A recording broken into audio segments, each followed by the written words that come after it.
Let's say somebody loses their job. What should parents do if they cannot afford their current payment? Can someone lose their driver's license for unpaid child support? And help me, tell our viewers, tell our listeners, what happens if paternity has not been established? Then the first thing you would need to do is establish paternity. If both sides don't agree, the court will order a DNA test.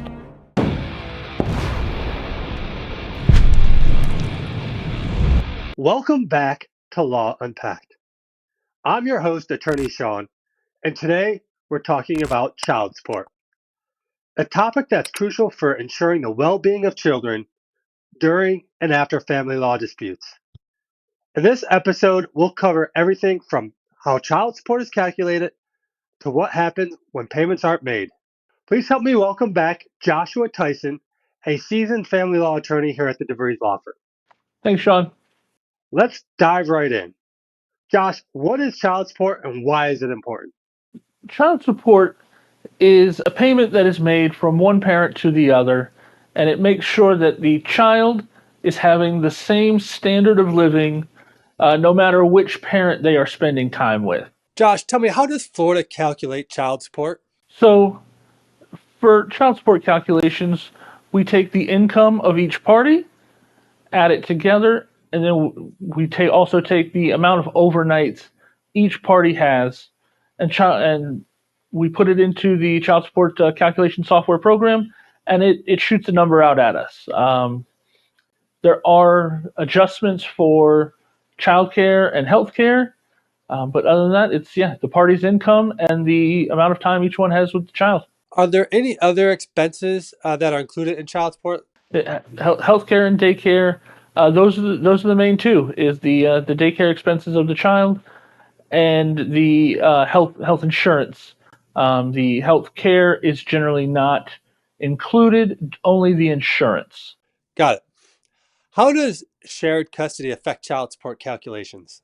So it doesn't really have much of an impact on the calculations because they're going to, again, take the number of overnights each parent has with the child, and that's what's figured in for the child support calculation. Whether it's shared or sole custody doesn't have much of an impact unless that sole custody includes 0 overnights. And then the court may ask for a slight deviation if you're under 20% of overnights for the year. Can parents agree on child support without involving the court? Unfortunately, no. Child support is a right of the child. They can agree on what their incomes are, which would make child support a specific number. But agreeing that it's going to be an actual number is not something they can do because they would likely be underserving the child. And so the courts would still want to know what their finances are. What are some of the misconceptions you hear surrounding child support? So I think we touched on some of these in an earlier episode, but one is that child support cannot be waived. Many people think that they can. And another is that having equal time sharing means that neither party pays child support when that just simply isn't the case. If one is making more than the other, then they will be owing child support. Great advice. Now let's transition here into filing for child support. Filing for child support can feel overwhelming, especially for those that are single moms or single dads that have the children and they still have a good relationship with the father or the mother of the child. What are the important steps in protecting the child's future? So, to protect the child's future, you're going to want to have this filing done. I would likely speak with the other side about it first, because either way, you should both want this entered by the court. If you are the spouse that will be receiving funds, you know that that money's going to be coming in and you can rely on it. If you are the other spouse, then you'll likely want this entered. Otherwise, they can go back after you for what we call back child support or retroactive child support, which is support that is owed prior to the time of filing. So the sooner you get it in place with the notice that you are up to date, It's best for both sides. So, can retroactive child support go all the way back to when the baby was born, or is there a specific date that is measured when it comes to retroactive child support? So for retroactive in the state of Florida, it can go back 2 years. So, how does someone file for child support in Florida? You would file a petition to establish child support with the court. You would also, with that, need to file your summons, a UCCJEA, so the court knows it has jurisdiction, and then a notice of related cases, so the court is aware of any other either domestic violence or custody actions with the child. And you kind of alluded to this, but are there any documents that are required to support a child support claim, like a birth certificate or something of that nature? You'll need to show that the father is the actual father of the child. That can either be done if he's already been established as the legal father, which can be done through a variety of avenues, such as a parenting affidavit, if consent of the parties, or if it's been established through the Department of Revenue prior. And so, which we're going to talk about Department of Revenue because I think that's a real important topic here. And I think what you're alluding to is, and help me, tell our viewers, tell our listeners, what happens if paternity has not been established? Then the first thing you would need to do is establish paternity. If both sides don't agree, the court will order a DNA test or a paternity test to make sure that the father is the actual father of the child. And once that's determined, the court will declare him the legal father, and at that point, he would be responsible for child support. Are there any fees for filing a child support case? It's $301. That can be waived if you have an indigency waiver. But yes, there is a fee for that, and then you would also need to pay for the service of process. No, it sounded like we were talking about unmarried parents. Can you, if a couple is married, can you just file for child support without filing for divorce? You can indeed. That is something that we go over with people who are looking to split but are not ready to file for the divorce. I do, however, caution people that when you file for the child support, we often see the other side just go ahead and file the divorce. But it certainly is an option that people have. How long does it typically take to get a child support order from the time of filing until the order is established? So, generally, you have to go through your 45-day window to get financials done. After that, it's as soon as you can get in before the court. And we generally try to set that prior to that 45-day window being up. That way, once it has run, we're in almost immediately after. I want to segment into talking about the Department of Revenue. It seems that in many cases in Florida, it's not either parent that's starting the child support action, it's actually the Department of Revenue. How do they have the authority to initiate a child support case? So, the Department of Revenue files an administrative case, which can only be done for support. And the reason they have the authority to do so is because the state wants the parents paying child support and then deduct whatever child support payments are made before any state benefits are paid out. And so, would the state also establish paternity in that aspect, or give us a little bit more information about how they? You've mentioned how they have the authority to initiate child support, but you know, I c- anybody could just say that they're not the parent. Is that not accurate? That's correct. Anyone could, but the Department of Revenue does have the ability to have DNA tests ordered to determine parentage. The Department of Revenue does not have the authority to grant any unconsented to time sharing. So the Department of Revenue's case solely is based on child support, not on time sharing or how that will be affected. Correct, and that often will lead to a separate child custody case being filed with the circuit court.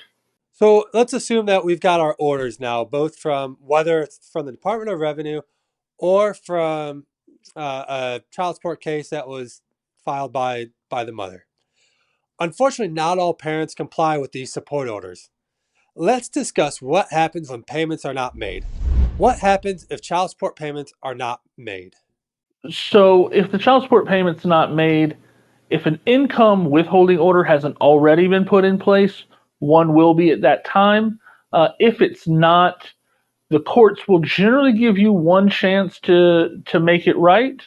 If you don't do so after that, they're going to suspend your license, and then will get more increased in intensity up to incarceration moving forward.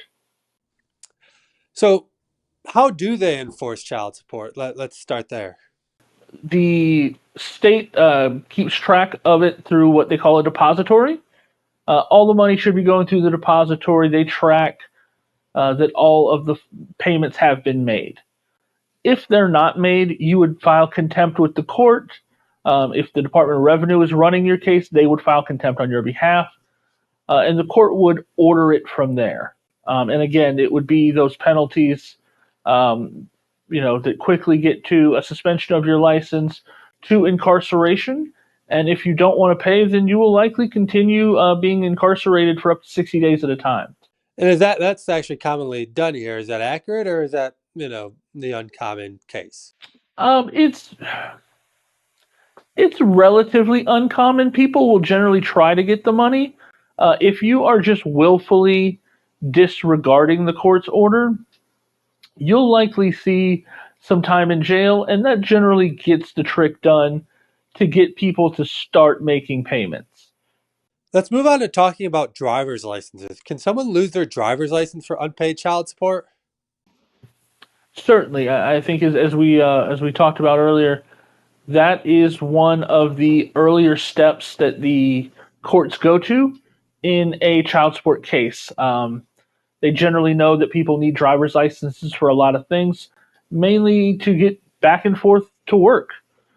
So losing the driver's license can really affect someone's income potential, and it's a great deterrent to disregarding the court in terms of child support. Are there any scenarios where you could get your driver's license reinstated if you've missed payments? Certainly, you can file with the court, ask for a hardship to have it for specific purposes, such as just for going to work, or have it reinstated and have what are called arrears payments go into place. With that, you would pay your ongoing child support and you would make the arrearage payment monthly in a smaller amount. That money would go towards the back child support that you owe. So if you owed $1,000 and you could pay an extra 50 a month on what you owe every month, then that the $50 arrearage payment would go towards your 1,000 of back payment until that is paid off. So let's assume one parent lives out of state, and let's hypothetically say I live in New York. Is the Florida courts able to suspend my New York license based on non-payment of child support? They should ask the New York court to do that under what we call full faith and credit. Can you explain that just a little bit more for us? Sure, every court should enforce the orders of the courts of another state. We would ask them to. And so Florida would ask the state of New York to suspend your driver's license. And what about internationally? Yes, absolutely. We have the Hague Act, which assists with a lot of these family law matters, as far as giving jurisdiction to the court to enforce all of these international orders. So you can certainly be tracked down. A driver's license would likely be a tough thing to do, but they can still find you and attempt to garnish wages for child support purposes internationally. So we've talked about the collection of child support. One last thing I want to ask with regards to missing payments and arrearages, how long are those valid for? They are valid forever. If you owe um, back child support, that is not a debt that's ever going away. There are people that we still have that are paying their back child support, and their children are in their 40s and 50s. Wow. So you're telling me that pretty much child support orders are with you until you die or you pay them. That's right, till you die or till you pay them. So let's move on to adjustments because as we know, life isn't perfect. Things happen. You get new jobs. You have different changes in circumstances. Talk about how to navigate modification. When can child orders be not modified? So you'll need a change in the financial circumstances of either party to modify, and that change should be either 15%, a 15% change in the child support, or a change of $50 or more in the child support per month. And you'll likely see that in one party, like I said, losing their job or a significant raise by either party. Is there an easy calculator out there for somebody to go and use to see if their child support would raise given any circumstance? There are calculators online. We commonly use the DPA system, which is used by the court. However, there are some free online calculators, but I can't really speak to their accuracy, so because that's just not what we use. How does the court decide whether to approve a modification request? And is that approval then going to be retroactive? So the approval would be retroactive to the date that you filed, not to the date of the change in your circumstances. So it's important to, once you have a change in circumstances, you'll want to file as quickly as possible.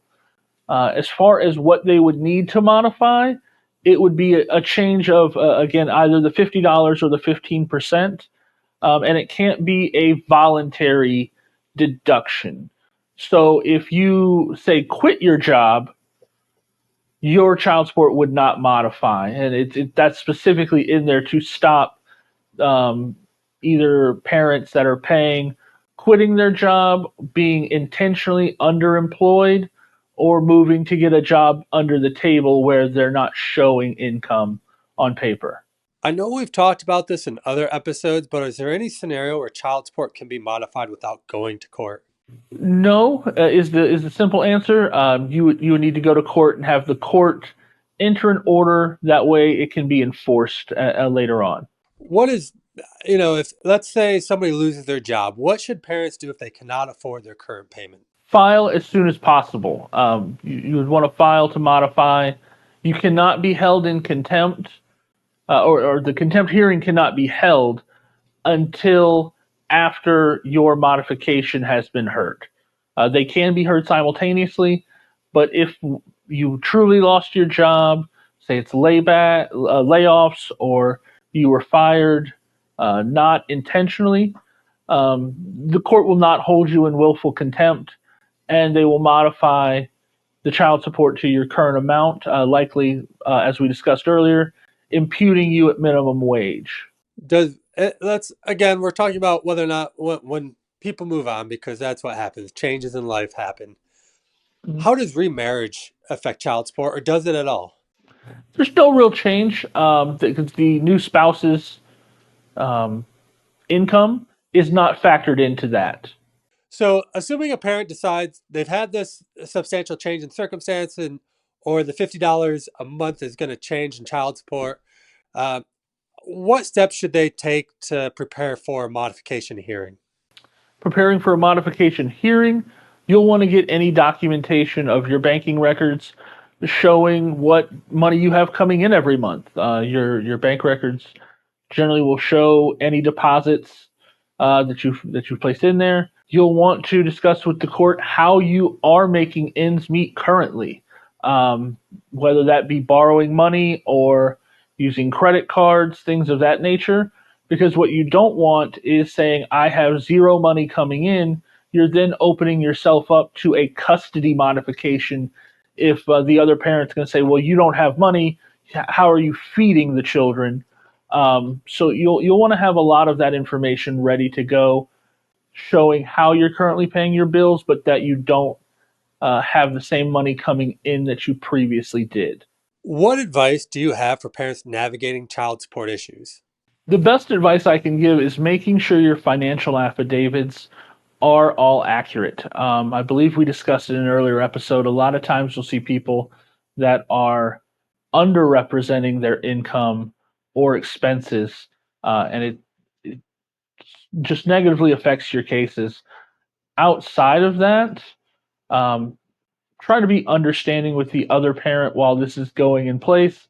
If the two of you are both proceeding without attorneys, neither of you really knows what the number should be until the court tells you. So don't go off of you know they need this, you need this amount, because again, this is a right for the child. It's not for the parents. Well, Josh, thank you for your insight today. That's it for today's discussion on child support. Whether you're seeking support or fulfilling your obligations, understanding the system is key to avoiding conflicts and ensuring your child's needs are met. In our next episode, we'll delve into restraining orders and how they can provide safety and protection during family law cases. Thanks for tuning in to Law Unpacked. I'm Attorney Sean. Take care.